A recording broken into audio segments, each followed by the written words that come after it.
지금부터 그 두 번째 강의 IFRS 9 손상 부분 강의를 시작하도록 하겠습니다. 저는 이제 회계기준원의 권용호 책임연구원이라고 하고요. 그 금융상품 기준서 분류 측정이랑 이제 손상 부분 담당을 하고 있습니다.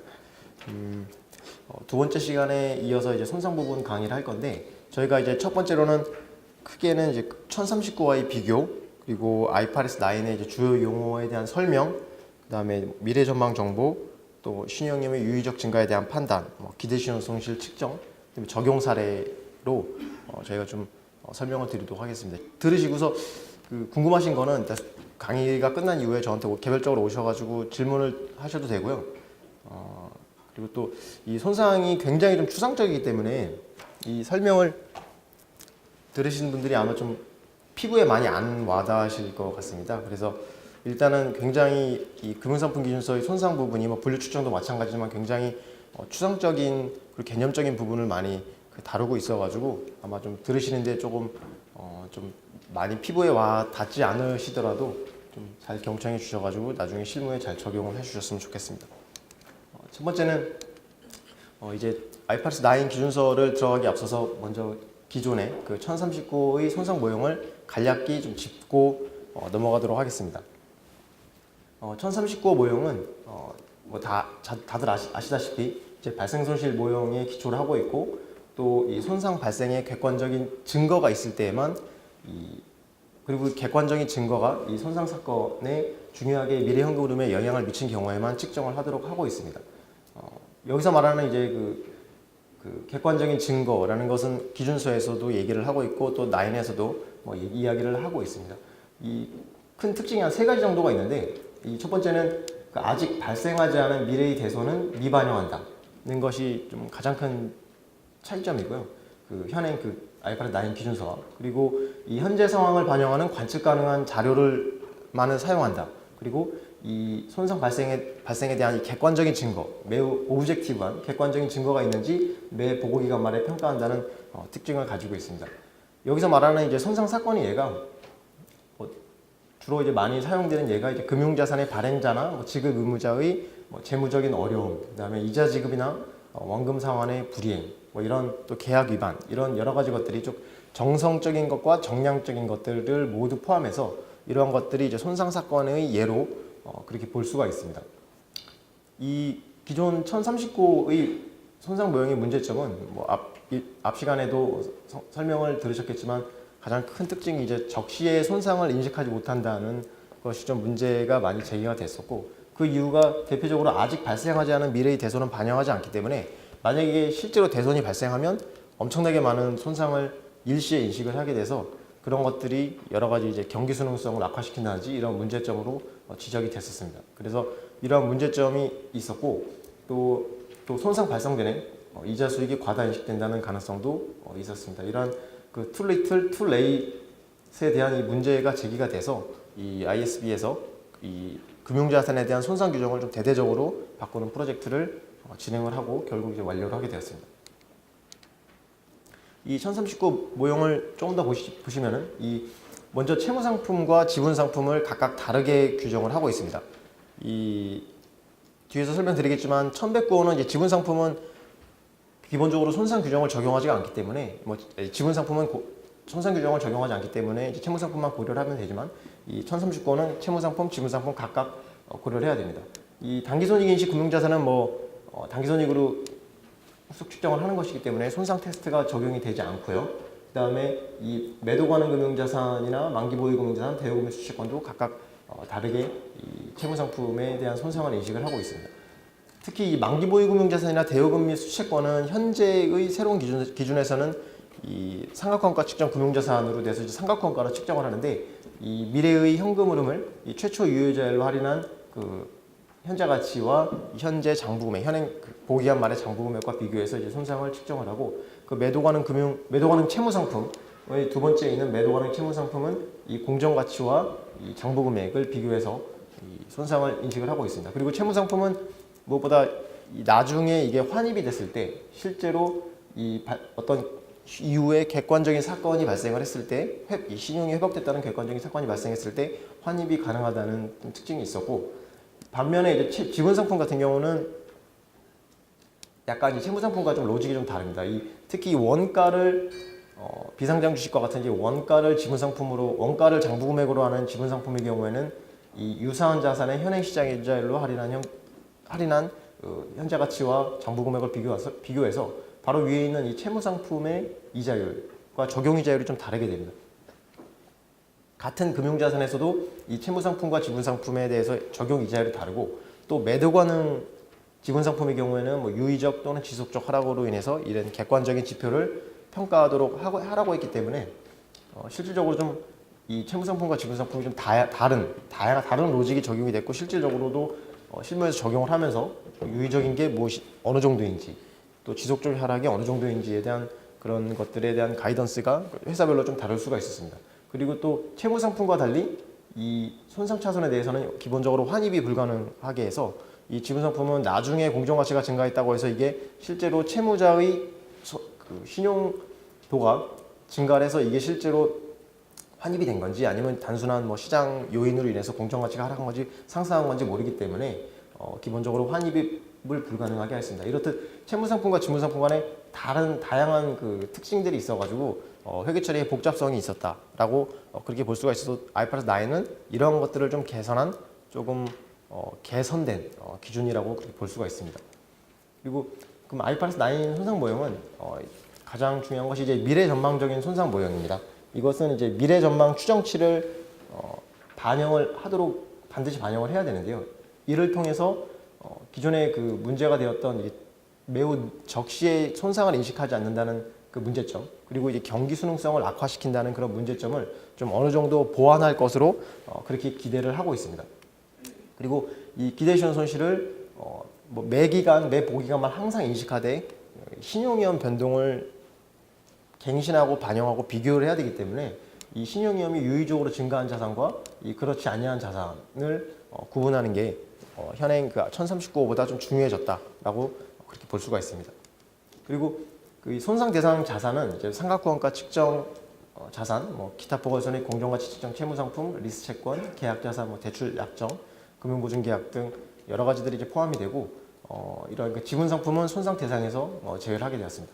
그리고 전 슬라이드에서 말씀드렸다시피 이제 단일의 손상 모형을 적용하기 때문에 채무 상품과 지분 상품에 따라서 다르게 적용되던 그런 것들이 없어져서 이러한 그 손상 모형의 법자성을 좀 감소시켰다는 그런 특징이 있고요.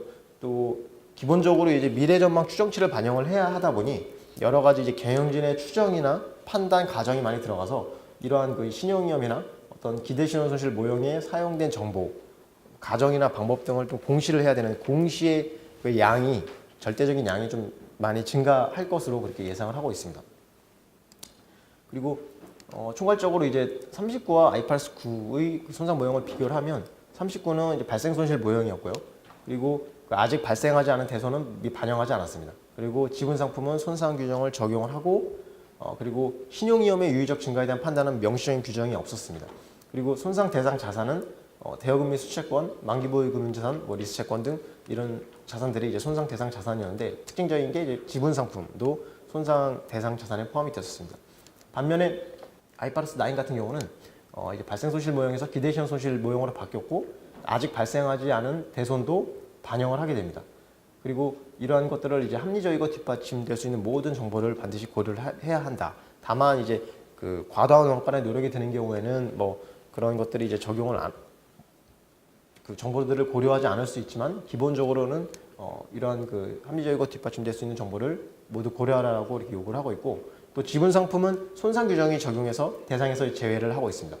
그리고 또 특징적인 것이 신용위험에 대한 유의적 증가에 대한 판단을 매 기간 말에 해야 되기 때문에 이 보호기간 말과 최초 인식된 금융자산 인식 시점과 비교해서 신용위험이 유의적으로 증가했는지 안 했는지를 판단을 좀 해야 됩니다. 물론 이제 반드시 그래야 되는 건 아니고 여러 가지 간편법이 있지만 그런 것들은 뒤에서 이제 설명을 드리겠습니다.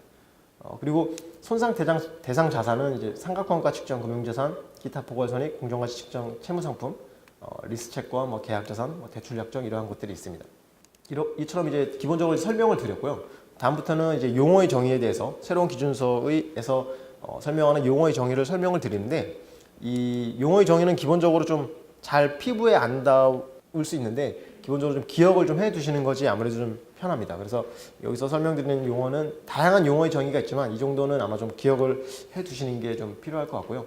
그래서 먼저 그 신용 손실에 대해서 설명을 드리면 금융자산의 정의가 무엇이냐면 1032호에서 규정을 하고 있는데 거래 상대방으로부터 현금 등 금융자산을 받을 수 있는 계약상 권리입니다. 계약상 권리인데 그래서 신용 손실은 계약상 받기로 한 금액이 있고 뭐 그거를 그 채무자의 신용도가 큰 변동이 없으면 당연히 다 받겠죠. 이자도 받고 뭐 원금도 받고 다 받을 텐데 거기서 이제 받을 것으로 예상하는 금액이 있을 것이고 그것이 이제 현금 부족액이라는 그 캐시 숏폴이라는 이런 용어를 사용하고 있는데 사실 39호에서도 물론 동일하게 사용은 되지만 캐시 숏폴이라는 이 현금 부족액이라는 말을 사용을 하지 않고 있습니다. 그래서 이거를 이제 나인에서는 좀 특징적으로 좀 사용을 하고 있고 이것을 그 해당 유효이자율, 금융자산에게 적용되는 그 유효이자율로 할인한 그 화폐의 시장가치가 반영된 것이 이 신용손실, 크레딧 로스, 이 신용손실이다라고 규정을 하고 있습니다.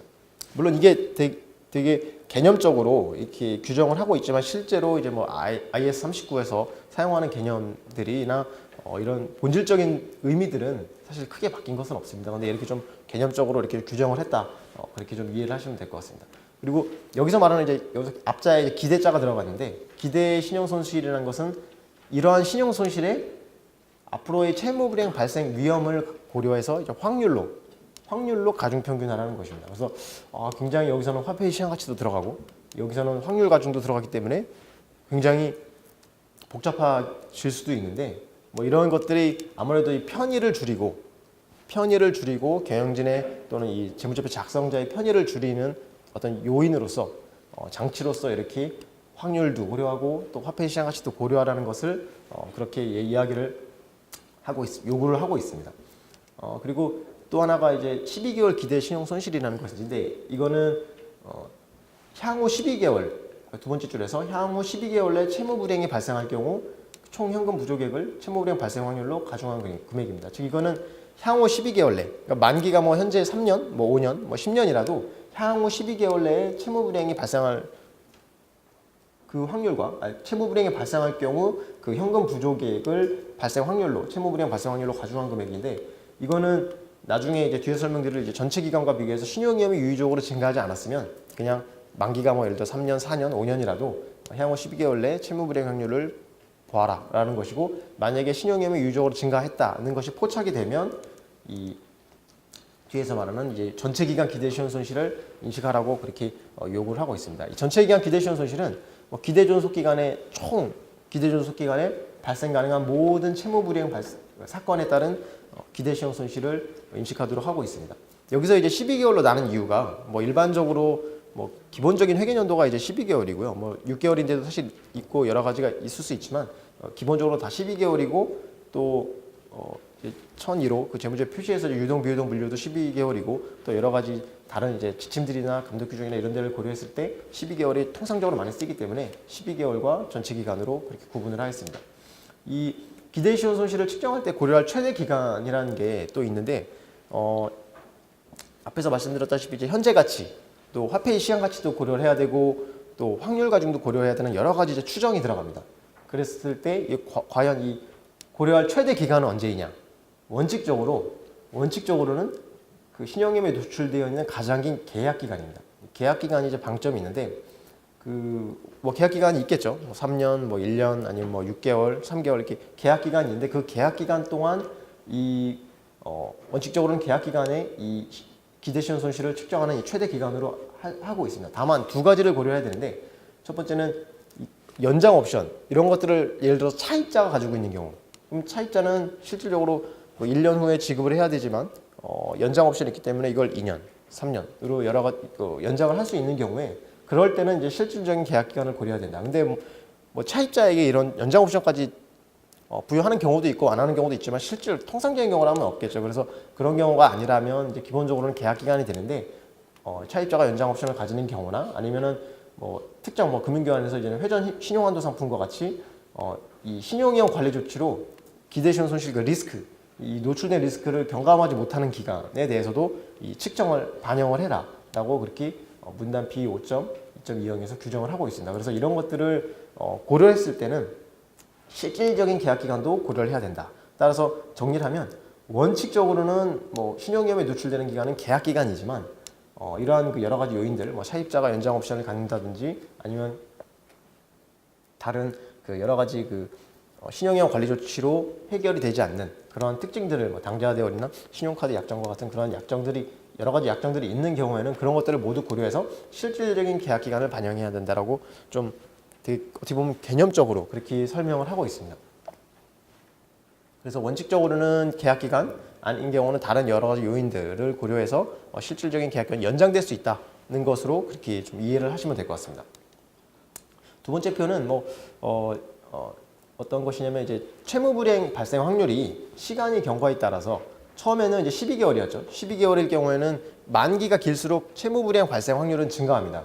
그래서 이 12개월일 때는 이 채무 불이행, 이 12개월 기대시효 손실이 이 PD가 작기 때문에 이 채무 불이행 확률이 작기 때문에 좀 소폭 증가하다가 나중에 이거를 만약에 신용임이 유의적으로 증가해서 스테이지 2나 3로 넘어가면 채무 불이행 확률이 고려하는 기간이 굉장히 길기 때문에 이 증가하게 돼서 결국 인식해야 되는 이 대손 충당금, 손실 충당금은 굉장히 증가할 걸로 되겠죠. 이러한 그 시간의 경과에 따라 채무 불이행 확률이 증가할 수 있다는 것을 보여주는 표입니다. 그러면 이제 계속 설명을 드렸던 이 채무 불이행이 무엇이냐? 사실 뭐 채무 불이행이란 말은 일반적인 회계가 아니더라도 여러 방면에서 많이 쓰이고 많이 듣고 이렇게 하실 겁니다. 하지만 이 기준서에서는 특징적으로 채무 불이행에 대해서 이 디폴트에 대해서 규정을 별도로 정의하고 있지 않습니다. 다만 이제 기준서에서 얘기하고 있는 거는 별도로 규정을 하지 않은 대신에 이러한 그 기업의 내부 신용위험 관리 목적상 사용되는 정의와 일관돼야 한다. 그러니까 기업에서 어떤 채권을 관리할 때 사용하는 정책이나 이런 그 관리 목적이나 이런 절차들이 있으면 이런 것들이 서로 일관돼야 된다라고만 할 뿐 뭐 채무 불이행이 무엇이다라고 딱 정의는 하고 있지 않습니다. 그리고 또 이 기준서에서는 채무 불이행의 정의는 모든 금융상품에 일관되게 적용을 해야 된다는 것으로 이렇게 이야기를 하고 있고 또 채무 불이행은 미지급, 채무의 미지급, 단순한 연체, 미지급보다는 조금 더 넓은 개념으로서 뭐 질적 지표, 또 뭐 계약의 위반이라든지 아니면 정말로 캐시를 주지 않은 뭐 그런 것뿐만 아니라 이런 그 질적 지표도 고려해야 돼서 결국 정성적, 정량적인 정보들을 모두 고려하는 것이 이제 채무 불이행이다라고 기준서에서는 이야기를 하고 있습니다.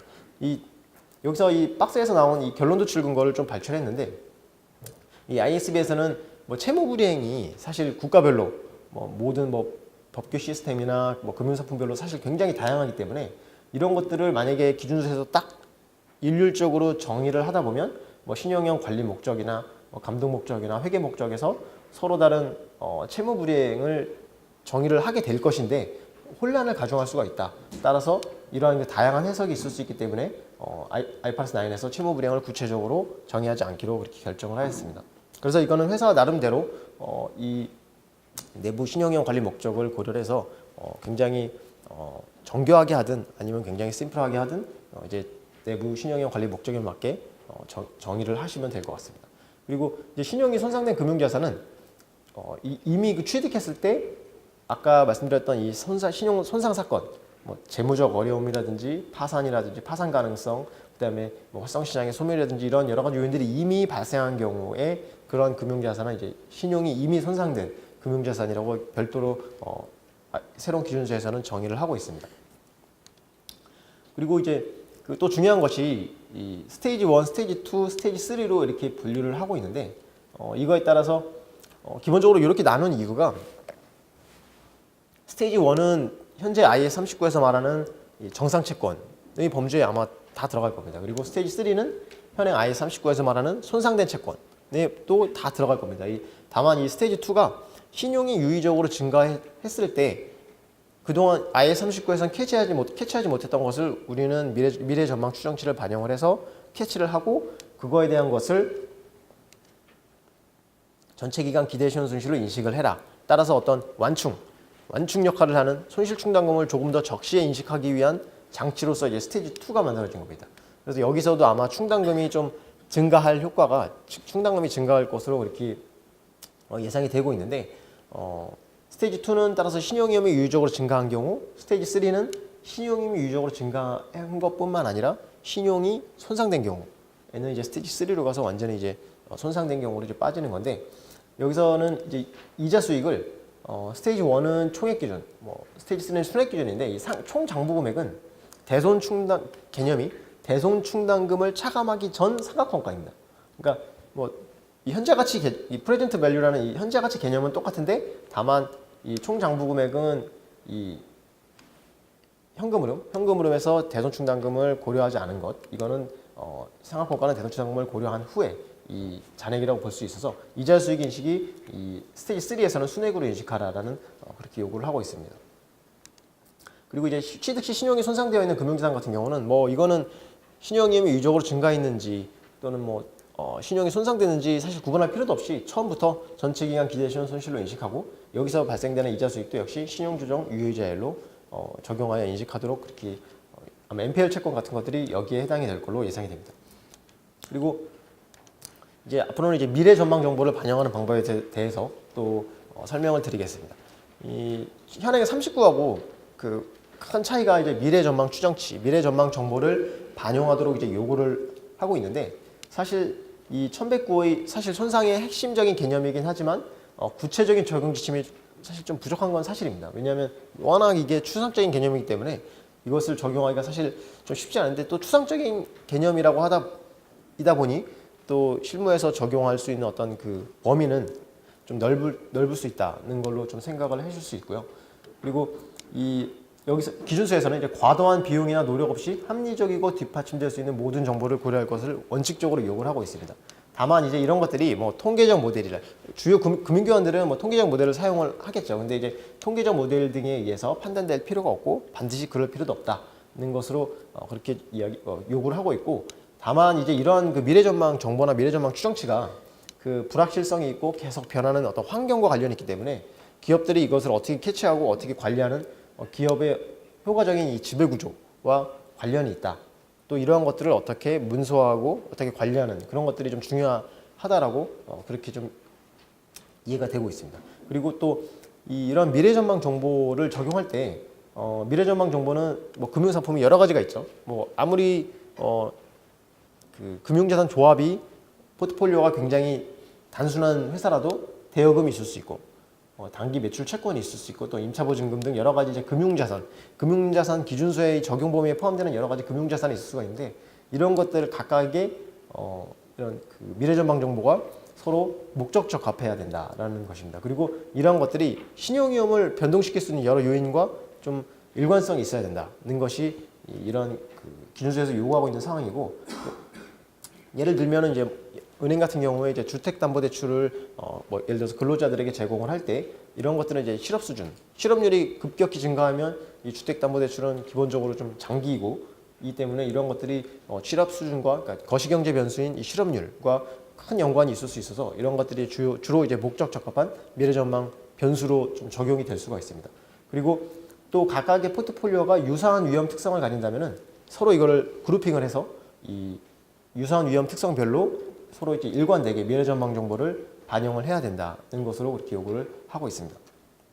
또 계속적으로 이제 미래전망 정보에 대해서 설명을 드리면 아까 가장 복잡하게 화폐의 시장 가치도 고려를 해야 되고 모두에서 설명드린 바와 같이 또 확률 가중도 고려를 해야 된다라고 했는데 그 이유가 편의가 없고 사실 편의가 있으면 안 되죠. 이 편의가 없고 확률로 가중한 금액, 편의를 없애기 위해서 이제 확률로 가중한 금액을 요구를 하고 있는데 이때 기준서에서 이야기하기로 물론 기준서가 아니라 이제 ISB에서 나온 여러 가지 웹캐스트나 이런 머티리얼에서 저희가 확인한 바로는 각각의 시나리오와 신용손실이 비선형 관계인 경우 복수의 시나리오를 적용한다는 것입니다. 근데 사실 현재 상황이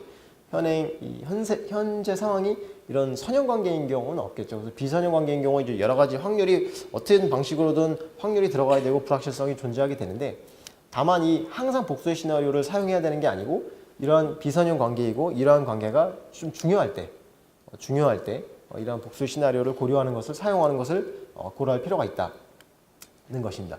다만 이제 조금 더 이제 좀 추상적인 요구사항이 들어가는데 여기서 이러한 편의가 없고 확률로 가중한 금액을 산출하기 위해서 적절한 시나리오의 수를 산출할 필요는 있지만 이 시나리오 수를 특정하지 않았습니다. 2개든 3개든 여러 가지 특정하지 않아서 사실상 어떻게 보면 재무제표 작성자들에게 이용자들에게 이것을 적용할 수 있는 어떤 운신의 폭을 좀 부여한 뭐 그렇게 이해를 할 수가 있는데요.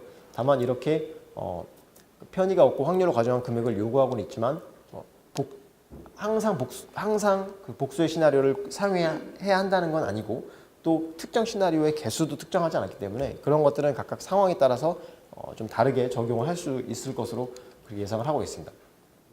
그리고 이 기대시효 손실을 측정할 때 이 부도율에 대한 통계적 모델을 반드시 사용할 필요가 없다는 것을 명시를 했는데 따라서 이런 예를 들면은 예를 들면 기업이 신용형 관리 목적으로 부도율 통계 외에 별도의 평가표가 있어서 이걸 가지고 기업들이 신용형 관리를 한다라고 했을 때 그런 것들도 충분히 사용을 할 수가 있고 반드시 통계적 모델을 돌려가지고 그런 걸로 사용을 해야 되는 것은 아니다라는 것이 기본적으로 기준서의 입장입니다.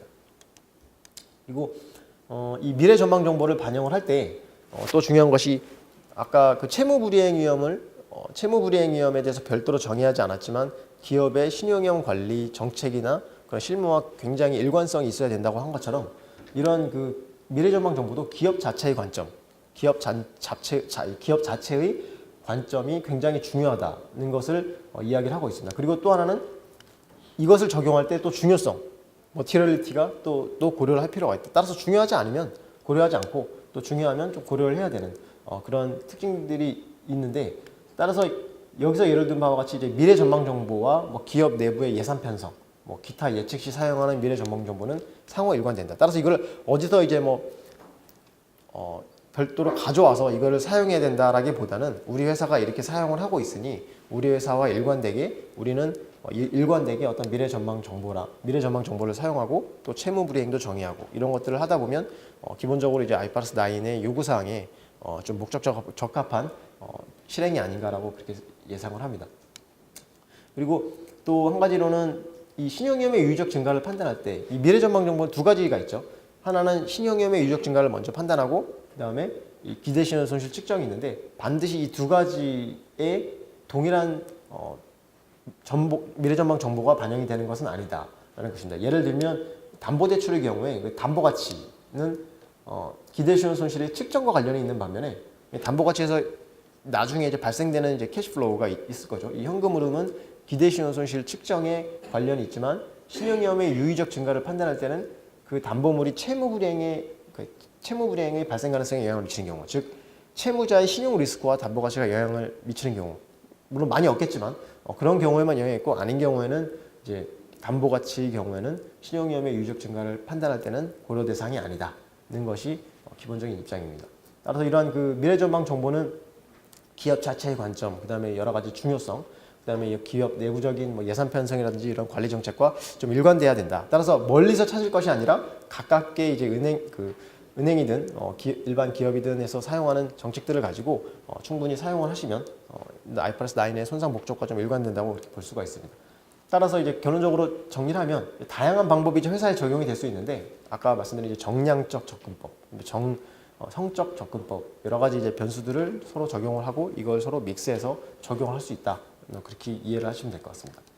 그리고 이제 신용위험의 변동을 좀 시점별로 이렇게 좀 표시를 한 것인데 예를 들면 단순한 표현입니다. 첫 번째는 어떤 국가에서 어떤 은행이 주택담보대출을 실행한 경우에 첫 번째는 다 정상적으로 그 원리금이 회수가 되었는데 특정 지역의 어떤 경제 상황이 좀 악화가 되었습니다. 그러한 경우에는 이제 일부 신용위험의 유의적 증가가 식별이 되고 그 부분은 신용위험이 유의적으로 증가했다고 봐서 스테이지 2 전체기간 기대시효 손실로 인식을 하였습니다.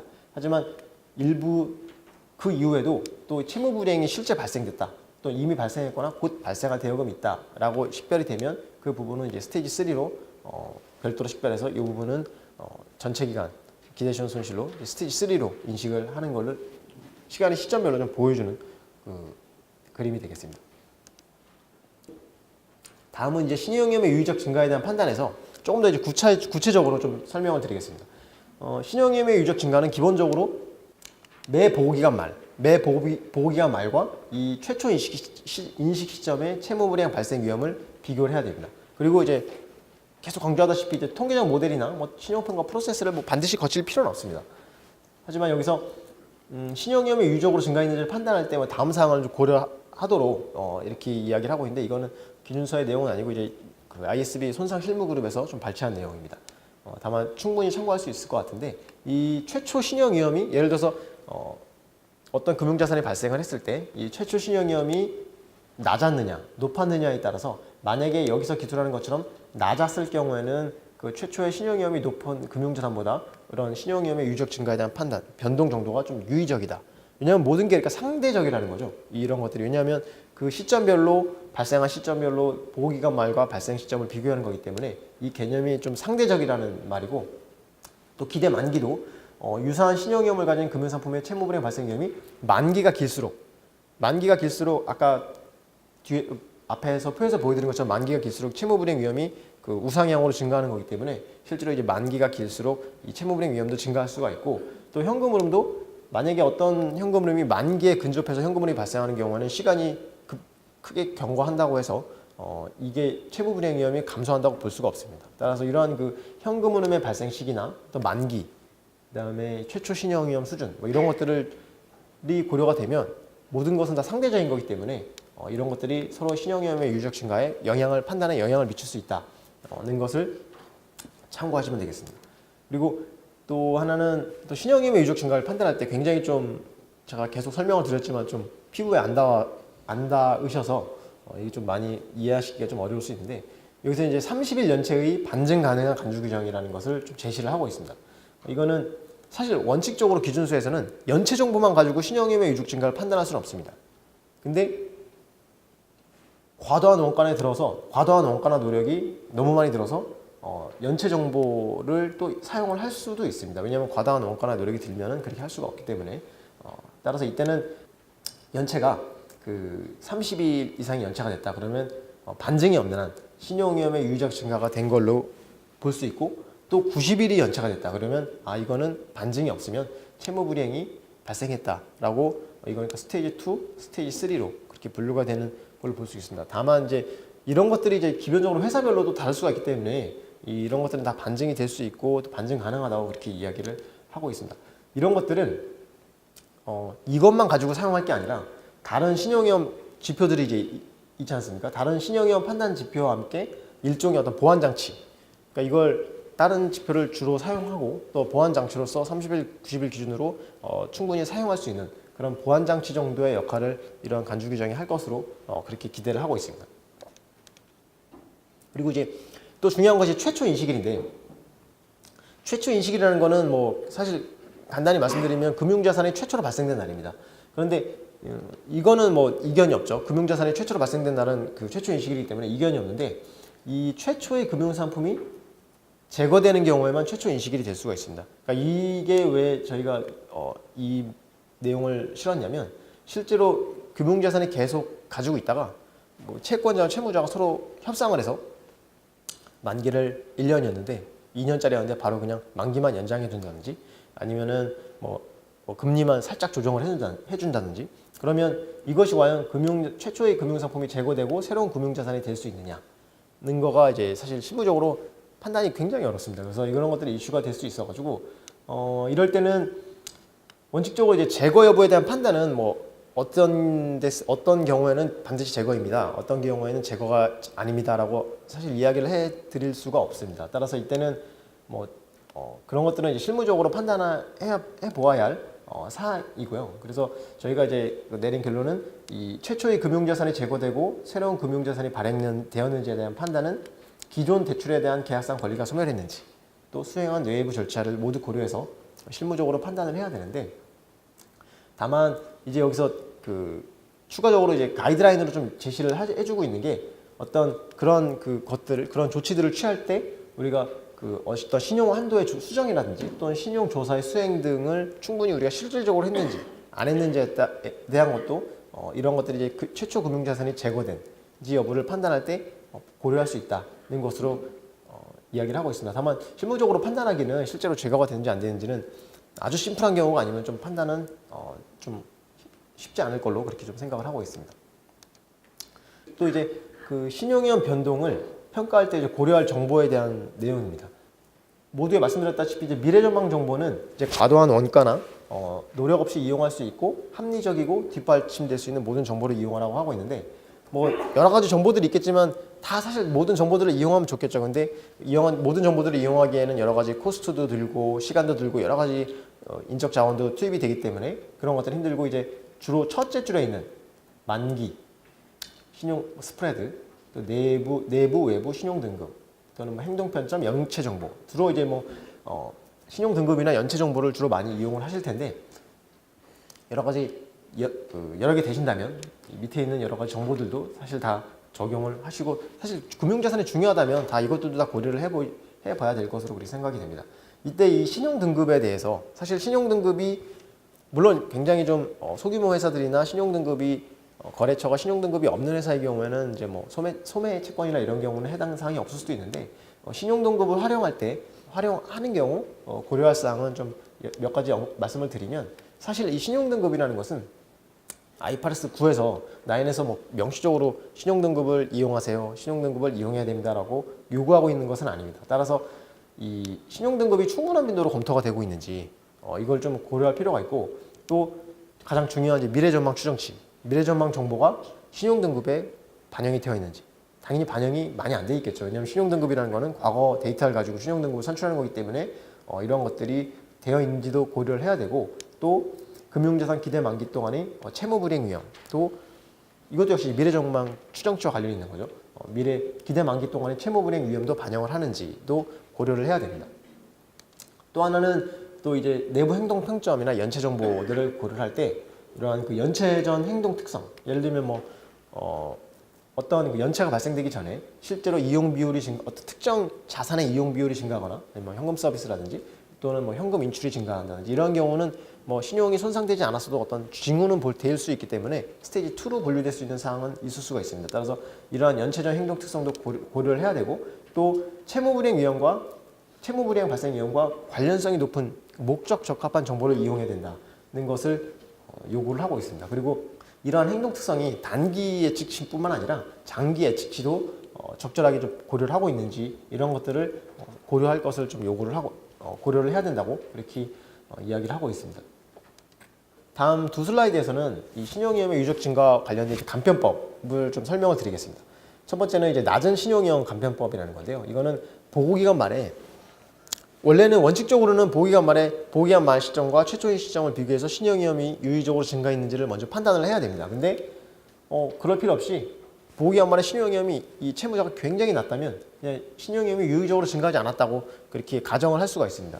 그 요건은 세 가지인데 첫 번째는 차입자의 채무 불이행 위험이 발생 위험이 그냥 낮고 그다음에 차입자가 단기적으로 강한 지급 능력을 가지고 있고 미래에 그게 좀 떨어질 수는 있는데 그럴 가능성이 또 낮은 경우 이러한 경우는 신용 위험이 낮은 것으로 볼 수 있고 그러한 것들은 굉장히 사실 이 1번부터 3번은 굉장히 추상적인 예측이기 때문에 객관적인 증거를 통해서 서포팅이 되지 않으면 어렵습니다. 따라서 이런 것들이 신용 등급에 해당하면 다음의 신용 등급에 해당하면 이 신용 위험이 낮은 것으로 볼 수 있다는 것을 보는데 예를 들면 뭐 투자 등급에 해당하는 외부 신용 등급 또는 국제적으로 통용되는 낮은 신용의 정의와 일관되는 내부 신용 위험 등급. 그러니까 객관적으로 어떤 지표들이 딱딱 있어가지고 이런 것들이 기본적으로 충족한다. 예를 들면 뭐 삼성전자와 같은 이런 신용 등급이라든지 이런 것들인 경우에는 기본적으로 이제 채무 불이행이 발생할 가능성은 굉장히 낮기 때문에 그런 것들은 신용위험이 낮은 것으로 볼 수 있다라는 어떤 그런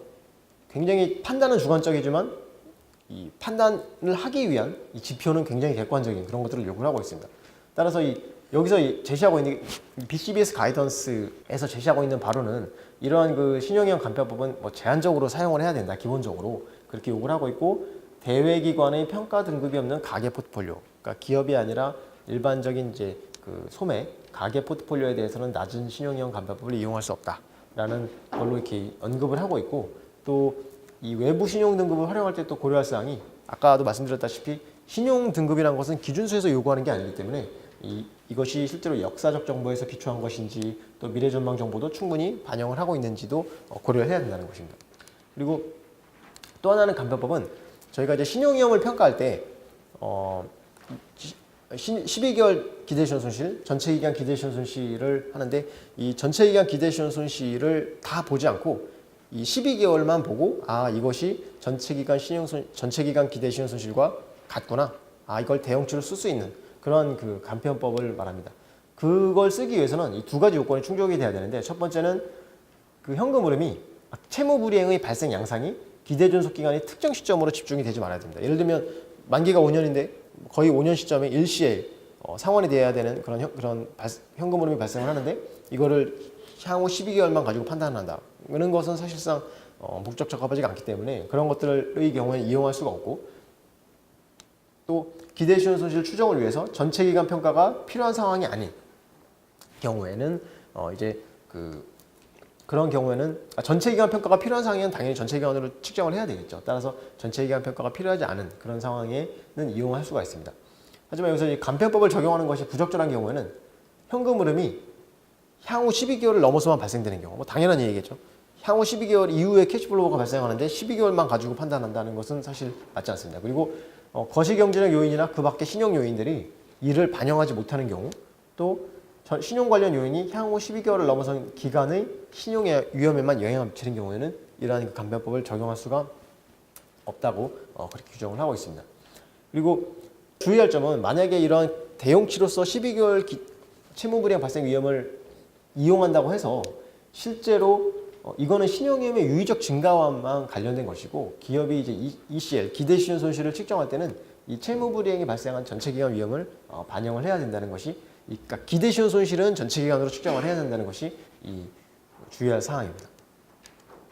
다음은 이제 금융보증 계약에 대해서 좀 구체적으로 설명을 드리겠는데, 금융보증 계약이 사실 많은 회사에서 이제 금융보증을 적용을 하고 또 사용을 하고 있기 때문에 이런 것들을 좀 간단히 설명드리면, 이건 이제 후속 측정과 관련된 기준 비교입니다. 1039호에서는 이제 아시는 분도 잘 아시겠지만 이제 가와 나 중 큰 금액으로 이제 후속 측정을 하도록 하고 있습니다. 근데 가가 1037호, 그러니까 충당부채 우발부채 기준서에서 측정한 금액이죠. 그러니까 약간 좀 생뚱맞은 게 1039호에서 갑자기 가에서 측정한 충당부채 기준서에 따라 결정된 금액이라고 하기 때문에 이게 조금 다를 수는 있는데, 1109호에서는 이게 좀 수정이 돼가지고 5.5절에 따라 산정한 손실 충당금을 로 하고 있습니다. 다만 이게 실제로 이제 충당부채 기준서도 향후 예상될 경제적 효익의 유출 가능성을 가지고 판단하는 거기 때문에, 결과적으로 여기서 37호에 따라 판단한 것과 이 손실 충당금이 크게 차이가 나지 않을 것이다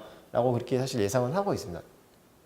다만 여기서 이제 그 ISB의 그 손상 실무 그룹에서 논의된 건 무엇이냐면, 금융보증계약의 기대 신용 손실, 아까 앞에서 설명드렸다시피 이제 손실 충당금의 인식 대상이 이 금융보증계약도 포함이 되죠. 그러니까 금융보증계약의 기대 신용 손실은 이 채무자로부터 수취하는 미수수리와 기대 신용 손실이 별도로 분석이 돼야 된다라고 그렇게 보았습니다. 결론적으로 이제 미수수리료, 그러니까 채무자로부터 받을 이 금융보증을 제공한 데 거로 받을 금액과 이 회사가 이제 금융보증 제공에 따라 지급할 의무는 서로 이제 총액으로 표시하고 관리해야 된다는 것이 저희 그 회계 기준은 IFRS 9 TF에서 논의가 된 바가 있습니다. 그 내용을 좀 소개해 드리려고 이렇게 슬라이드에 좀 담았습니다.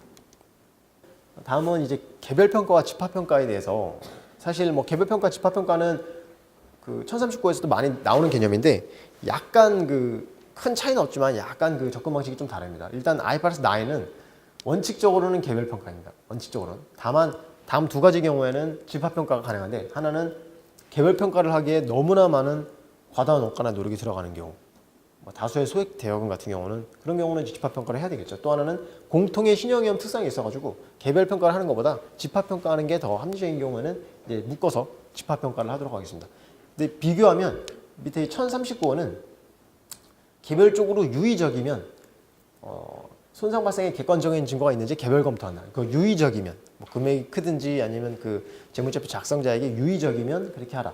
그리고 유의적이지 않으면 개별 평가를 하든 집합 평가를 하든 둘 중에 하나를 하도록 하고, 다만 개별 평가를 했는데 손상 발생에 대한 객관적인 증거가 없다, 또는 손상이 금액이 없다, 이러면 다시 집합 평가를 묶어서 집합적으로 다시 한번 보라는, 좀 복잡하기는 39호가 좀 더 복잡하죠. 그래서 이런 것이 조금 바뀌어가지고 이 IFRS 9에서는 원칙적으로 개별 평가, 그리고 다만 두 가지 경우, 너무 힘든 경우, 과다한 원가나 노력이 들어서 너무 힘든 경우, 개별 평가하기가 너무 힘든 경우 또는 공통의 신용위험 특성이 있어서 묶는 게 더 적당한 경우 그 두 가지 경우에는 이 집합 평가를 하도록 그렇게 규정을 하고 있습니다.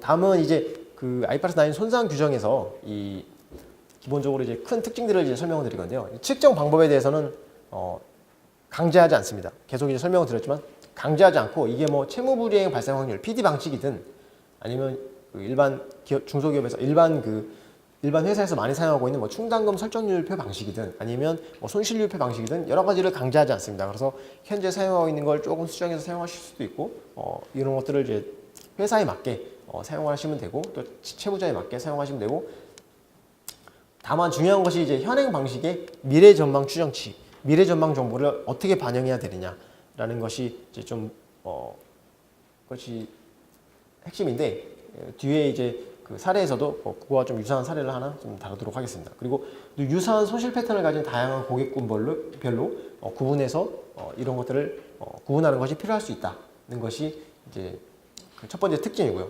두 번째는 이 확률 가중과 화폐 시장 가치를 반영한다는 것입니다. 이게 참고로 말씀드리면 US GAAP 의 이제 신용손실 모형은 확률을 적용하지 않습니다.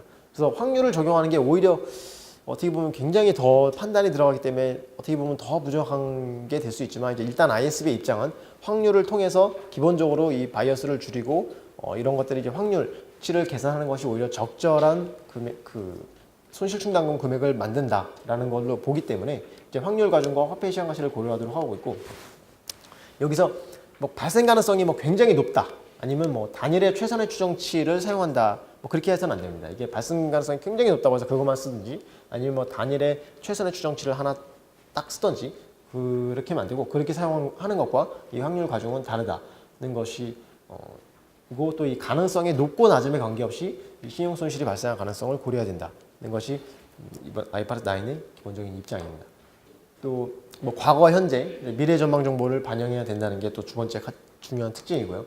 그리고 또 이제 측정 대상 기간을 또 한 번 더 말씀드리면 원칙적으로는 이제 계약상 기간입니다. 계약 기간이지만 다만 이제 뭐 채무자가 어떤 권리를 갖는 경우, 연장 권리든 이 채권자가 통제할 수 없는 어떤 권리를 갖는 경우, 그러한 경우이면 좀 이거를 계약상 기간이 1년이지만 1년이 아닌 것일 수도 있다라고 볼 수가 있고요. 또 일부 금융기관의 경우에 이제 회전 신용 한도 약정처럼 뭐 그 신용위험 관리 조치로 우리가 어떤 조치를 취하더라도 그 노출된 기간에 그거를 통제할 수 없는 경우 그때는 이제 실질적인 계약 기간으로 고려를 하도록 하기 때문에 이 측정 대상 기간도 이런 식으로 조금 더 어떻게 보면 좀 판단이 많이 들어가는 그런 식으로 볼 수가 있습니다. 그리고 이 또 보증 채무 상품 같은 경우는 전에도 좀 설명을 드렸다시피 이제 기대 시효 손실 측정할 때는 이 금융 보증 계약으로부터의 현금 흐름도 포함을 하지만 신용위험의 유의적 증가를 판단할 때는 금융 보증 계약으로부터의 현금 흐름을 고려하지 않는다. 그 중요한 첫 번째 이유는 채무 불이행을 일으키는 이 차입자의 위험에 초점을 맞춰서 신용위험의 유의적 증가를 판단해야지 뭐 다른 담보가 얼마든 아니면 이 금융보증 계약에 따라서 우리가 받을 수 있는 채무자로부터 받을 수 있는 게 얼마인지 이런 것들을 고려할 필요가 없이 실제로 이제 오로지 채무 불이행을 일으키는 차입자의 위험에 포커스를 둬야 된다는 것이 핵심입니다. 그리고 다음 표는 이 화폐의 시간 가치를 이제 고려할 때 적용할 이자율인데요. 이거는 뭐 최초 인식 시점에 산정한 이자율, 뭐 신용이 손상된 경우에는 신용 조정 이자율, 그다음에 리스 채권. 이제 리스 채권의 경우에는 1117호 또는 이제 기준소가 개정이 되고 시행이 되면 1116호에 따른 리스 채권 측정에 사용된 뭐 할인율 이런 것들을 이제 화폐의 시장 가치를 고려할 때 적용할 할인율입니다. 그리고 다음 표는 이제 그 39호에는 명시적으로 나오지 않았지만 현금 부족액에 대한 거를 좀 개념을 설명하고 있습니다. 계약상 수취하기로 한 현금 흐름과 수취할 것으로 예상하는 현금 흐름의 차이의 그것의 현재 가치가 이제 신용 손실이 되는 거고요. 그다음에 그것에 확률을 적용한다면 이제 기대 신용 손실이 되는 겁니다. 그리고 금융보증 계약 같은 경우는 발생한 신용 손실로 피보증인에게 변제할 금액, 그다음에 피보증인 또는 원채무자에게서 수취할 금액, 그 차이의 현재 가치로 이제 기대 신용 손실을 측정한다고 볼 수가 있습니다. 또 하나는 이제 계약상 현금으로의 변경인데요. 물론 이게 이제 실무적으로는 뭐 많이 발생하는 경우도 있고 발생하지 않는 경우도 있지만 이제 계약사 현금으로 변경되면 일단 참고적으로 계약사 현금으로 변경 이 모디피케이션에 대한 기준서 규정은 바뀌지가 않았습니다. 39나 9이나 사실 똑같은데 이 금융자산의 현금에 대한 계약상 권리가 실질적으로 소멸된 경우 그러니까 변경이 돼서 실질적으로 권리가 소멸됐으면 제거를 해야죠. 정부에서. 그러니까 실질적으로 소멸되었거나 또는 금융자산의 제거 요건, 뭐 유형과 보상을 모두 다 이전한 경우는 제거를 해야 됩니다. 그러니까 이거에 따라서 이제 제거 여부를 판단해야 되는데 첫 번째 경우는 제거가 되었기 때문에 변경일과 보고기간 만에 신용위험의 유적 증가를 판단하고 또 기대시효 손실도 그 제거일에 다시 측정을 합니다. 그리고 변경일에는 당연히 금융자산의 처분, 제거 회계 처리를 하면 됩니다. 그런데 이제 제거되지 않은 경우는 기존 자산의 연속으로 보는 개념이기 때문에 이 최초 인식일, 그러니까 변경일이 아니라 최초 인식이 이때는 변경일이었죠. 제거되지 않은 경우는 최초 인식일과 보고기간 말을 비교하고 이때도 변경된 자산은 이 기존 자산의 연속으로 보고 또 변경 손익을 이제 단기 손익으로 인식을 하는데 다만 이거는 이제 결과론적으로 이렇게 설명을 드린 것이고 중요한 것은 제거됐느냐 제거되지 않았느냐에 대한 판단이 좀 실무적으로 또 사항별로 케이스 바이 케이스로 좀 어려울 수가 있습니다. 그래서 그거는 여기서는 고려하지 않고 제거가 되었다면 이렇게 회계 처리, 왼쪽과 같이 회계 처리, 제거가 되지 않았다면 오른쪽과 같이 회계 처리한다는 것이지 실제로 이제 제거, yes or no를 판단하는 거는 실무적으로는 어렵다. 그건 이제 케이스 바이 케이스로 다르기 때문에 그거는 좀 구체적으로 설명은 드리지 않겠습니다. 그리고 또 하나는 금융자산의 변경으로 인한 제거 여부 판단에서 사실 금융자산의 변경으로 인한 제거 여부에 대해 이 금융부채와 달리 금융자산은 구체적인 회계처리 규정이 없습니다. 왜냐하면 이 금융자산은 예전에 이제 해석위원회에서 2016년에 논의된 바에 따르면 금융자산의 변경이 과연 무엇인지 자산이 변경되었는데 그게 무엇이냐 회계적으로는 변경됐다고 하는데 그게 무엇인지에 대한 이 정의하는 게 사실 어렵습니다. 왜냐하면 단지 계약상 현금으로만 변경시킨 것인지 아니면 일반적인 그 조건, 그 계약 조건 내용, 약정 내용을 변경시킨 것인지 그런 것도 포함할 것인지가 사실 그런 것들을 이제 정의하는 게 필요하고요. 또 금융자산은 또 양도가 있습니다. 이제 양도가 뭐 트루세일, 논트루세일로 구분하는 이 양도가 있는데 양도와 변경이 또 무엇이 다르냐? 그것도 이제 회계적으로 변경이라고 볼 수 있지만 양도와 변경이 또 어떻게 구분되는지에 대한 정의도 필요하고요. 그다음에 또 이 실질적인 변경을 또 어떻게 판단하느냐? 이거는 케이스 바이 케이스로 굉장히 어렵다고 했기 때문에 이런 것들이 사실 굉장히 어려운 작업이라서 이런 것들을 판단하는 게 쉽지 않다. 그렇기 때문에 이제 제거 여부 판단은 여기서 이 슬라이드에서 설명을 드리지 않는 걸로 그렇게 하겠습니다. 그리고 이 매출채권, 계약자산, 리스채권에 대한 간편법을 또 설명을 드리겠습니다. 아마 대부분의 복잡한 금융자산을 가지고 있지 않는 회사들의 경우에는 이 매출채권, 계약자산, 리스채권에 대해서 이 1115, 그러니까 수익기준서가 적용되는 이 매출채권을 가지고 있을 텐데 이때 이 단기 매출채권 같은 경우는 이제 기본적으로 유의적인 금융 요소가 사실 없다고 볼 수가 있습니다. 물론 유의적인 금융 요소는 1115에서 이제 내년에 같이 시행이 되는 1115에서 구체적으로 규정을 하고 있지만 단기 채권의 경우에는 유의적인 금융 요소가 일반적으로 없다고 보는데 이러한 경우에는 이제 항상 전체 기간 기대 시효 손실로 인식을 해야 됩니다. 이거는 머스트입니다. 이거는 이제 반드시 간편법으로 전체 기간 기대 시효 손실을 인식을 해야 되고 다만 리스 채권 같은 경우는 회계 정책을 선택해서 전체 기간으로 하든 또는 일반적인 손상 모형을 적용하든 이 두 가지로 회계 정책으로 선택을 할 수가 있습니다. 이렇게 한 이유는 실질적으로 이제 단기 매출 채권이고 일반적인 상거래 채권이고 또 유의적인 금융 요소가 없다면은 항상 전체 기간 기대 시효 손실로 인식을 해서 이 신용위험의 유의적 증가, 즉 신용위험을 어떻게 트래킹하고 추적하고 관리하는 그런 공수를 좀 줄이는 그런 좀 효과가 있습니다. 따라서 이때는 그냥 그런 거 신용위험 유의적 변동 고려하지 말고 그냥 항상 전체 기간으로 인식해라. 다만 이제 유의적인 금융 요소가 없기 때문에 전체 기간이든 12개월이든 큰 차이는 없겠죠. 근데 이렇게 좀 간편법을 부여한 것이고요. 그리고 이 매출 채권, 계약자산 각각에 대해서 다르게 적용할 수 있고 금융리스 채권, 운용리스 채권에 대해서도 각각 구분해서 하나는 뭐 회계정책으로 뭐 간편법, 하나는 일반적인 손상매형 그렇게 적용할 수가 있습니다. 그리고 또 이제 매출채권에 대해서 이 부분은 저희가 이제 TF에서 논의가 된 내용인데 그건 과연 어떤 회사가 이제 미수수익, 이자 수익과 관련된 미수수익을 가지고 있는 경우 또는 또 임차보증금을 가지고 있는 경우 또는 임대료 미수금을 가지고 있는 경우에 대해서 과연 이 간편법을 적용할 수 있는지에 대해서 설명을 드리겠습니다. 미수수익은 기본적으로 아까 이 간편법을 적용하기 위해서는 1115가 적용이 돼야 된다고 했죠. 1115 적용 대상이 되는 매출채권인데 이 이자 수익이라는 것은 기본적으로 1115 적용 대상이 아니라 1109 금융상품 기준서에 적용 대상이 되는 금융자산입니다. 따라서 이거는 1115 적용 대상이 아니기 때문에 간편법을 적용할 수가 없습니다. 따라서 1번은 미수수익은 간편법을 적용할 수 없다. 그러니까 5.5.15를 적용할 수 없다는 것이고, 두 번째는 임대료 미수금은 이제 운용 리스 채권에 포함되는 것으로 그렇게 보고 있습니다. 왜냐하면 리스 기간 동안 지나간 기간에 대해서 이제 리스 이용자로부터 받는 것이기 때문에 임대료 미수금도 이제 운용 리스 채권으로 봐서 이거는 아까 말씀드린 리스 기준서 적용 대상이기 때문에 간편법을 적용할 수 있다는 것으로 볼 수가 있고요. 하나는 이제 임차보증금입니다. 임차보증금도 당연히 이제 렌탈, 리스 계약을 통해서 발생되는 것이지만 임차보증금의 정의가 임차기간 종료 후 임차인으로부터 그 현금을 받을 권리이기 때문에 이거는 이제 금융자산의 정의를 충족합니다. 금융자산의 정의는 계약상 금융자산 등을, 그러니까 현금 등을 거래 상대방으로부터 받을 수 있는 권리인데 결국 이게 그 금융자산의 정의를 충족하기 때문에 1039호 적용 대상입니다. 따라서 이거는 이제 그 리스 기준서의 적용 대상이 아니기 때문에 이 간편법을 적용할 수 없는 것으로 그렇게 좀 논의가 되었습니다.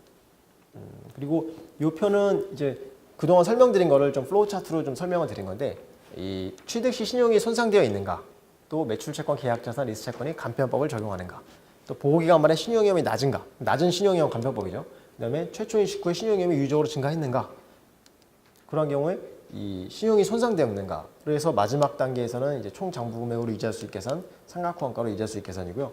여기서 만약에 그 간편법을 적용한다면 바로 전체 기간으로 가는 것이고, 보호기간 말에 신용위험이 낮아서 만약에 낮은 신용위험을 적용할 수 있다면 이때는 12개월 기대시효 손실을 측정하면 됩니다. 그리고 이제 기대시효 손실의 표시는 이제 금융자산, 상각후환가 측정 금융자산의 경우에 현재는 그 대여금 및 수채권의 장부에서 바로 차감하든 아니면 손실충당금을 이용하든 뭐 여러 가지 두 가지 중에 선택할 수가 있었습니다. 명시적으로 이제 기준서에서 요구해서. 근데 그 내용이 빠져가지고 이제는 뭐 이거를 뭐 바로 금융자산에 차감할지 아니면 뭐 손실충당금을 적용할지 기준서에서 명시적으로 규정하고 있지 않은데, 이거는 뭐 현행과 같이 그대로 명시적으로 규정하지 않기 때문에 현행과 같이 적용을 하면 될 것 같고요. 그리고 이제 기타 포괄손익 공정가치 측정 금융자산은 좀 약간 이건 특이한 게 이제 공정가치 변동과 함께 이제 기타 포괄손익에 표시하고 이 손상으로 인한 부분도 이제 기타 포괄손익에서 조정하는데, 이거는 마지막 사례에서 회계 처리로 좀 설명을 드리도록 하겠습니다. 그리고 이 대출 약정의 경우에도 이 손실충당금의 실행, 미실행분에 대해서 기대시효 손실을 인식하고, 기대시효 손실이 만약에 그 장부 금액을 초과하면 충당부채로 표시를 하도록 하겠습니다. 근데 여기서 유의할 점이 충당부채라고 해서 이게 그러면 1037호가 적용되는 충당부채 기준서 적용이냐? 그게 아니라 이 프로비전, 영어로는 이제 프로비전인데, 이 프로비전이라는 거를 기본적으로 용어의 정의에서 손실충당금으로 정의를 하고 있습니다. 따라서 여기서 나오는 게 37호가 적용되는 충당부채가 아니라 단지 표시만 이 프로비전을 해석하다 보니 이제 충당부채를 해석을 한 것인데, 이 번역을 한 것인데, 이 충당부채로 표시하되 적용은 1109 적용이 되는 내용으로 볼 수가 있습니다. 그리고 이제 공시사항은 뭐 간략히 설명드리면 뭐 이제 여러 가지 가정이나 추정이 많이 들어가기 때문에 양적으로는 이제 충당금의 차이 조정 내역, 그다음에 총 장부금액 변동의 뭐 주요 요인을 보여주는 이러한 설명들, 이런 것들은 현재에도 이제 포함을 하고 있었죠. 다만 이제 이러한 그 기대시효 손실 추정에 들어간 투입 요소, 가정, 기법 등 이런 것들도 이제 공시를 해야 되고, 또 실제로 이러한 재각 정책, 변경 정책 이런 것들도 공시를 해야 됩니다. 따라서 이거는 아마 올해 이제 내년부터 시행이 되기 때문에 올해 말 연차 사업보고서부터 좀 어느 정도 좀 들어가지 않을까로 그렇게 예상을 하고 있고, 아마 이거는 추가적으로 제가 포맷이 좀 나올 걸로 그렇게 생각이 됩니다. 그 실무에 미치는 영향은 뭐 작년부터 사실 많이 이제 논의가 되었기 때문에 뭐 간략히 설명을 드리면, 이제 회계상 최초 도입했을 때 그 충당금을 적시에 좀 더 빨리 인식하기 때문에 회계상 자본 감소가 예상이 되고, 또 예지만 이제 금융기관 같은 경우는 이제 대손준비금을 사실 굉장히 충분하게 쌓아왔기 때문에 규제 자본의 순재산에 미치는 효과는 뭐 크지 않을 것이다 그렇게 예상을 하고 있습니다. 그리고 여러 가지 정보의 추적 관리나 이런 것들이 중요해져가지고 또 미래전망 추정치를 관리하다 보니 이런 것들을 하는 어떤 기업의 노력 등이 좀 많이 필요할 걸로 그렇게 예상을 하고 있습니다. 다만 이제 정보 이용자 입장에서는 투자 의사 결정에 좀 유용한 정보를 제공하지 않을까. 왜냐하면 이제 미래 현금 흐름의 시기, 금액, 뭐 불확실성 등과 관련된 여러 가지 정성적 정보들이 뭐 정량적 정보와 같이 여러 가지가 이제 주석으로 공시가 되기 때문에 투자 의사 결정에 좀 유용한 정보를 제공하지 않을까 그렇게 예상을 하고 있습니다. 다음은 이제 적용 사례에 나오는 이 사례 1에 대해서 간략히 좀 설명을 드리겠습니다. 사례 1과 사례 2는 신용위험의 유적 증가에 대한 판단입니다. 일단 사례 1은 A은행은 Y기업에 트랑시 대출을 했고 그 Y기업은 유동성 증가를 위해서 이 회전 신용 한도 약정을 이용하고 부채 비율이 증가하고 있습니다. 그리고 A은행과의 계약 위반이 예상되는 상황입니다. 은행은 이 최초 대출 이후에 Y기업의 신용위험이 유의적으로 증가했다고 판단을 했는데 그 이유는 이제 거시경제 상황이 악화되었다. 또 계약 위반에 가까운 상황이 발생했고 채권 가격의 유의적 하락, 그다음에 내부 위험 등급의 재평가 등 여러 가지 요인들을 고려한 결과 신용위험이 유의적으로 증가했다고 그렇게 판단을 하였습니다. 사례 2의 경우는 반대로 신용위험의 유의적 증가가 아니라고 본 경우인데 이 A은행은 C기업에 대출을 했는데 C기업은 순환주기 매출을 가지고 있고 이제 일부 순환주기상 잠재적으로 매출 감소가 예상이 되고 있습니다. 그리고 C기업은 이제 외적 성장을 위해서 M&A에 집중하고 구조가 복잡하고 변화에 좀 민감한 그런 회사를 보이고 있습니다. 그리고 또 기업 구조 개편을 발표해가지고 이 자본 조달의 유연성이나 배당 지급 능력은 증가할 걸로 그렇게 예상을 하고 있습니다.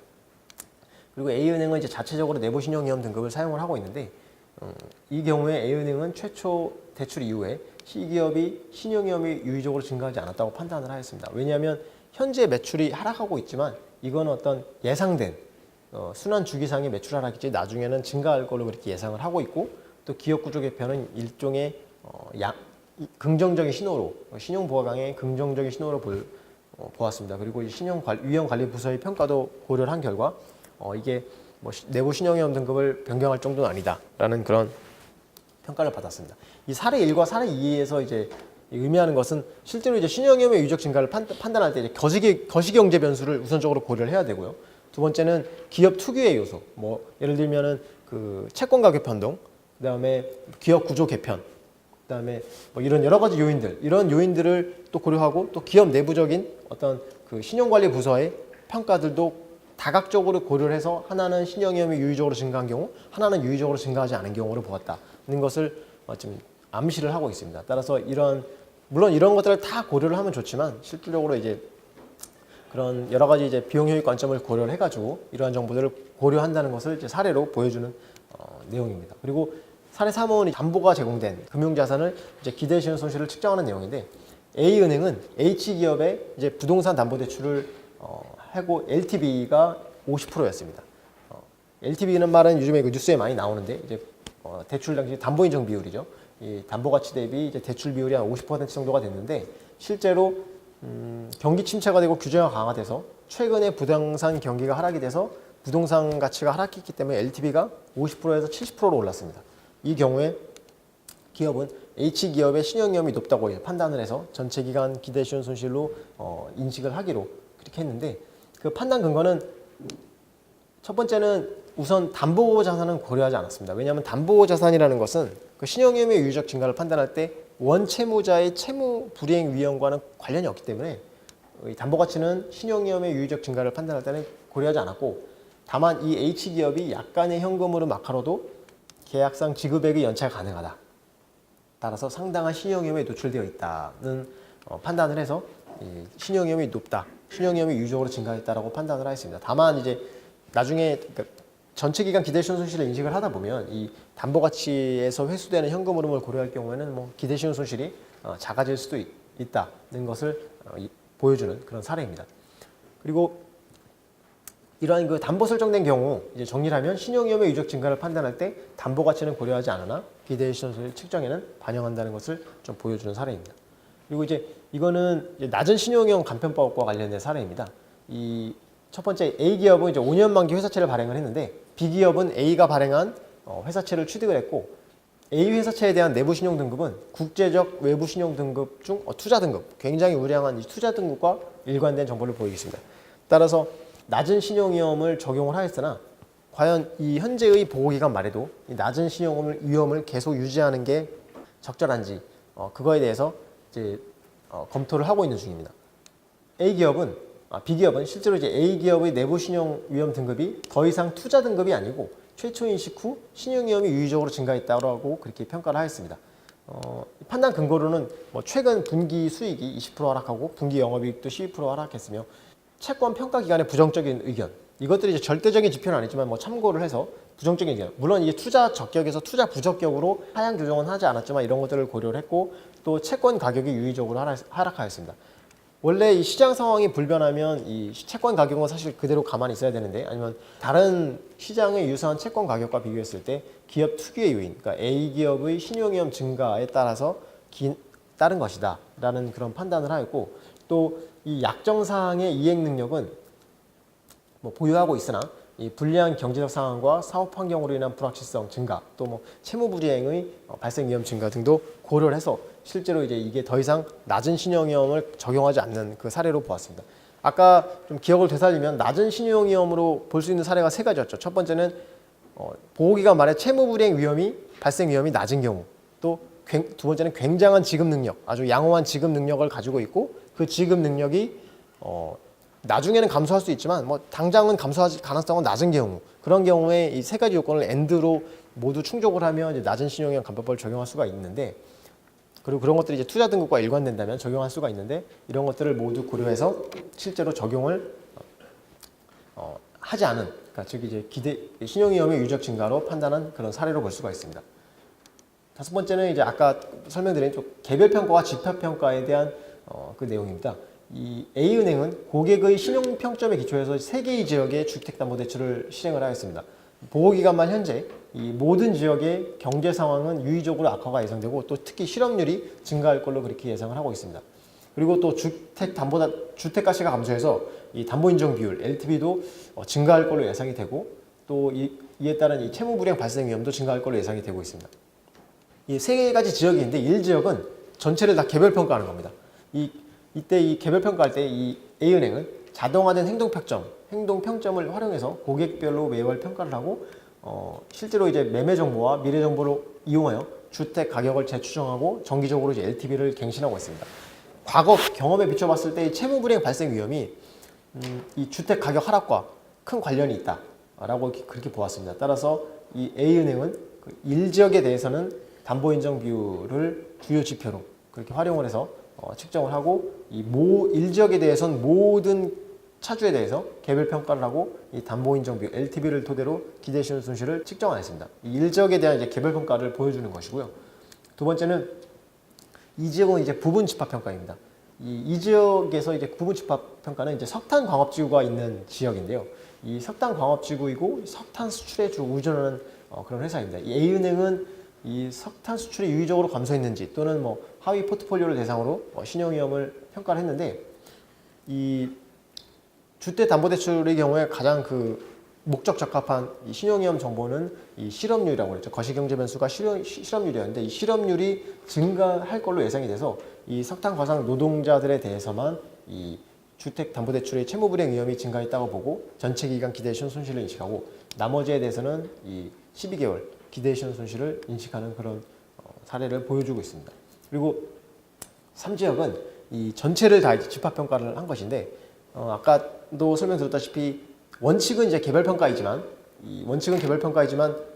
과도한 원가나 누락이 들어서 개별평가하기가 힘든 경우, 또는 이 동일한 위험 특성이 있어가지고 이걸 묶는 것이 더 적절한 경우에는 이 전체를 묶어가지고 이 집합평가를 할 수 있는데, 이 3지역 같은 경우는 이 전체 대출이 동질적입니다.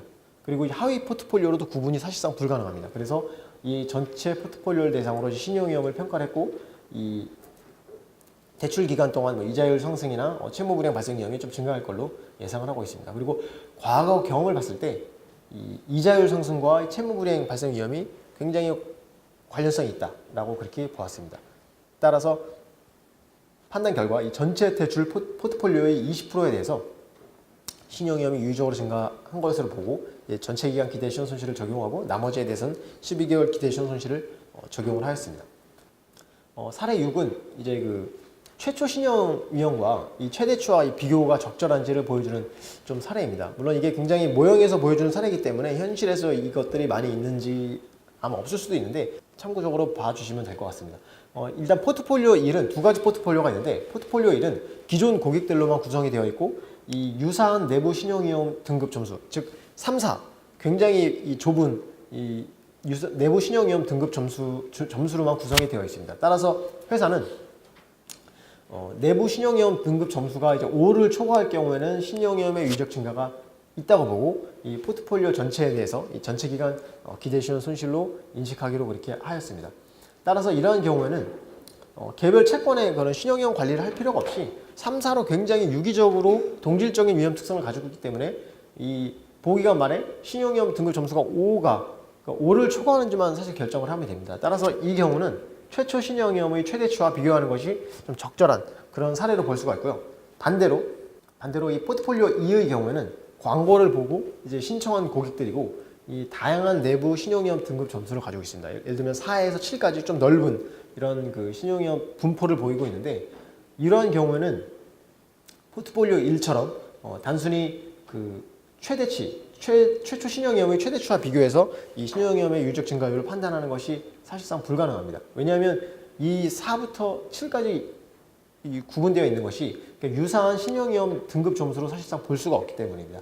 따라서 이 경우에는 이 최초 신용위험의 최대치와 비교가 부적절한 그런 사례를 보이고 있는데, 즉 여기서 이제 말해주고 싶은 것은 이 사례에서 말하는 것은 이 그룹별로 묶었을 때 과연 이것들이 굉장히 동질한 위험 특성으로 신용위험의 최대치와 비교했을 때 이러한 것들이 신용위험의 유의적 증가를 적절히 반영할 수 있느냐, 반영할 수 없느냐. 포트폴리오 1은 반영할 수 있는 경우이고 포트폴리오 2는 반영할 수 없는 경우입니다. 따라서 1은 최대치와 비교하는 것이 적절한 경우이고 2는 부적절한 경우를 좀 보여주는 경우인데, 실제 뭐 이러한 사례가 있을 수도 있고 없을 수도 있지만 이건 참고적으로 이 동일한 위험 특성에 따라서 이렇게 판단을 할 수가 있구나라는 정도로 알아두시면 될 것 같습니다. 사례 7은 이제 거래 상대방 기준으로 신용위험을 평가하는 것을 보여주는 사례인데, 일단 백그라운드를 말씀드리면 X0년에 Q기업의 A은행은 20년 만기로 100원을 대출했습니다. 그리고 5년 후에 다시 10년 만기로 50원을 대출하였습니다. 이때 07년 말에 07년 중에 이제 Q기업은 주요 고객 유지를 실패하고 수익이 급감하였습니다. 따라서 20년 만기 채권과 10년 만기 채권의 모두에 대해서 전체 기간 기대시효 손실을 인식을 하게 되었습니다. 이때 판단한 근거는 최근 대출 이후에 07년 말 현재 Q기업은 가장 높은 신용위험을 나타내고 있고 주요 고객 유지 실패 등으로 신용위험이 유기적으로 증가를 하였습니다. 여기서 이제 보여주고 싶은 것은 두 가지 방법이 있는데, 개별 채권별로 X0년의 이 최초 발생 시점과 07년 말을 비교하는 것, 그 다음에 05년 말과 05년에 발생된 그 인식 시점과 07년 말을 비교하는 경우가 있는데, 그렇게 하지 않더라도 이 거래 상대방 기준으로 비교했을 때 신용위험의 유의적 증가가 있다고 봐서 이렇게 판단한 경우이고, 이것이 같은 경우입니다. 이 차주별로 할 건지 아니면 개별 상품별로 하는 경우가 같은 경우인데, 이 사례는, 이 사례 7의 첫 번째 사례는 이 거래 상대방 기준으로 신용위험 평가를 하는 것이 적절한 경우를 보여주는 사례이고, 비교로 이거와 비교해서 설명을 드리면 이 다른 두 번째 사례는 X0년에 20년 만기로 150원의 대출이 있었습니다. 그리고 근데 X5년에 경제 상황이 급격히 악화가 되어서 이 신용위험이 유의적으로 증가한 것으로 결정을 했는데, 다시 05년 말에 이 신용위험 등급 점수는 7, 그다음에 06년 말에도 7, 여전히 변화가 없습니다. 또 06년 말도 7입니다. 이때 06년 말에 5년 만기로 50원의 대출을 추가로 실행을 했는데, 그럼 과연 이 경우에 06년 말의 채권에 대해서는 어떻게 평가를 하느냐? A은행은 5년 만기 채권, 06년에 실행한 X6년에 실행한 5년 만기 채권에 대해서는 신용위험의 유의적 증가가 없다고 이렇게 판단을 하였습니다. 왜냐하면 그 과거에 신용위험이 유의적으로 증가했다고 해서 이게 뭐 신규 대출에 항상 전체 기간 기대시효 손실을 인식하라는 게 아니고 20년 만기 대출과 달리 이 X6년 이 대출은 최초로 발생된 이후에 신용위험에 대한 유의적 증가가 발생하지 않았습니다. 따라서 이때는 거래 상대방 기준으로 평가를 하면 잘못된 것이고, X0년과 X6년의 채권을 같이 각각 비교하는 것이 올바른 이 신용위험의 유의적 증가에 대한 판단이다라는 것을 보여주는 앞의 사례와 같이 보여주는 사례입니다. 앞의 사례와 좀 비교해서 좀 보시면 좀 이해하시기가 좀 더 쉬울 것 같습니다. 그리고 이 사례 8은 간단한 좀 사례를 보여주고 있는 건데, 장부금액, EAD는 쉽게 말씀드리면 장부금액이죠. 장부금액 곱하기 채무불이행 확률 곱하기 채무불이행 시 손실률을 말하는 것인데, 이를 그냥 간략히 표로 보여주는 것인데, 여기서 이제 설명드리고자 싶은 것은 여기서는 이제 PD 방식을 얘기하고 있지만 뭐 특정 방식을 사실 IFRS 9에서는 제시하지 않았습니다. 따라서 PD 방식이든 뭐 손실률 방식이든 아니면 충당금 설정률표 방식이든 다양하게 적용을 할 수가 있는데 기본적인 로직은 이렇게 세 가지 변수 장부금액, 채무불이행 발생 확률, 채무불이행이 발생했을 때 손실률을 고려해서 이 손실충당금을 계산한다. 그것을 이제 보여주는 사례로 보시면 됩니다. 다만 여기서 가장 또 중요한 것이 이 어떤 특정 방식을 제시하지 않았지만 미래 전망 정보는 반드시 고려를 해야 됩니다. 또 이게 IFRS 9이 IAS 39를 대체한 아주 근본적인 취지이고 목적이고요. 그래서 이 미래 전망 추정치를 어떻게 반영하는지 이것이 좀 핵심적인로 지켜야 될 사항이라고 그렇게 볼 수가 있습니다. 그리고 이제 그 손실률 방식에 의한 것을 또 간단히 또 설명을 드리면 이거는 이제 그 총 2,000개의 대출이 있는데 그룹별로 동일 위험별로 그룹 X와 그룹 Y로 구분을 하였습니다. 그래서 이 과거 손실률을 봤더니 그룹 X는 4개, 그룹 Y 과거 정보를 통해서 산출이 되었습니다. 근데 이걸 그대로 쓰는 게 아니라 I39는 그대로 썼죠 이거를. 근데 이 9은 여기에 과거 손실률에 비해 향후 12개월 동안 채무 불이행이 좀 일부 증가할 걸로 예상이 돼서 그룹 X는 4개가 아닌 하나 증가한 5개, 그룹 Y는 2개가 아닌 하나가 증가한 3개로 그렇게 판단을 하였습니다. 이렇게 한 끝에 보고기간 말에는 그룹 X에 대해서는 5개, 3개가 반영된 손실률 0.375%, 그룹 Y는 0.25%를 적용을 하였습니다. 따라서 이러한 것들이 이제 그 과거 손실률 정보를 적용하더라도 실제 이 과거 손실률에 비해서 과연 향후 12개월 동안 또는 향후 전체 기간 동안 어떻게 채무 불이행이 증가할 것이냐를 어떻게 미래전망 추정치를 반영할 것이냐 그 점이 중요하다는 점을 좀 보여주고 있습니다. 사례 10은 이제 계약상 현금 흐름의 변경인데요. 이거는 좀 표는 좀 복잡한데 이 X3년에 그러니까 X1년에 이제 발생을 했고요. X1년에 12개월, X2년에 신용임의 유족 증가로 봐서 전체 기간으로 평가를 하였습니다. 근데 X3년에 계약상 변경이 있었습니다. 어떤 변경인지 뭐 구체적으로 나오지는 않았지만 채권자와 채무자가 이제 협의를 통해서 계약상 현금 흐름을 살짝 변경하는 걸로 그렇게 했는데 이때 제거가 되지 않았기 때문에 제거가 되지 않은 것으로 결정이 나서 최초 신용이혼과 제거가 되지 않았으면 기존 자산에 그냥 연속돼서 이어져 있는 거죠. 따라서 최초 신용이혼과 변경 시점의 신용이혼을 비교해서 전체 기간 기대 시효 손실을 측정을 하였습니다. 그런데 이 상황에서 X4년에 이 채무자가 사업 계획을 초과 달성하고 또 사업 전망이 매우 긍정적으로 예상이 되고 있습니다. 따라서 그 전과 달리 직전 연도와 달리 신용위험의 유의적 증가가 없다고 보고 X4년에는 다시 12개월 기대 시효 손실을 인식하기로 하였습니다. 그런 경우에 여기서 이제 보여주고자 싶은 거는 변경이 됐어도 제거가 되지 않았다면 과거에 있었던 이 3년치 정보가 유효한 겁니다. 그래서 이런 것들이 그대로 이어져 있는 것으로 보고 전체 기간이 아니라 이제 12개월 기대 시효 손실로 인식을 한다는 것이고요. 그리고 이제 이 표에서 이제 암시하는 거는 변경으로 제거가 되지 않으면 기존 금융자산을 계속 보유하는 것이다. 다만 이제 제거 여부는 좀 추가적인 판단이 필요한데 그런 것들은 실무적인 판단 영역이다라고 이렇게 설명을 좀 드렸습니다. 그리고 이제 이거는 충당금 설정률표 방식인데 여기서 중요한 정보가 이제 단기 채권과 유의적인 금융 요소가 없다는 것입니다. 세 가지 매출 채권, 단기 채권, 유의적인 금융 요소가 없다. 그러면은 무조건 이 전체 기간 기대 시효 손실을 적용을 해야 됩니다. 그래서 이때는 항상 전체 기간 기대 시효 손실을 적용을 해야 되고 또 다만 여기에 미래 채무 불이행 정보도 반영을 해야 됩니다. 또 한 가지는 이런 두 가지로 이게 강제로 전체 기간으로 적용을 해야 되기 때문에 이 신용위험에 대한 유의적 증가를 관리하거나 추적하거나 이럴 필요는 사실 없습니다. 따라서 그런 거를 보여주는 표라고 볼 수 있습니다. 중요한 정보는 매출 채권, 단기 채권, 유의적인 금융 요소가 없는 경우 이 세 가지 정보를 좀 유념해서 아까 말씀드렸던 이 간편법을 좀 설명드린 사례라고 볼 수가 있습니다. 그리고 마지막으로는 이제 사례 12인데 이 기타 포괄손의 공정가치 측정 채무상품의 경우에 이 회계 처리를 아주 간략하게 보여주는 겁니다. 처음에는 이제 1,000원에 취득을 했는데 나중에 보기간 말에 50원의 공정가치가 하락을 하였습니다. 그러면 회계 처리가 처음에 기타 포괄손익 OCI 차변에 50, 기타 포괄손익 공정가치 측정 채무상품 50원.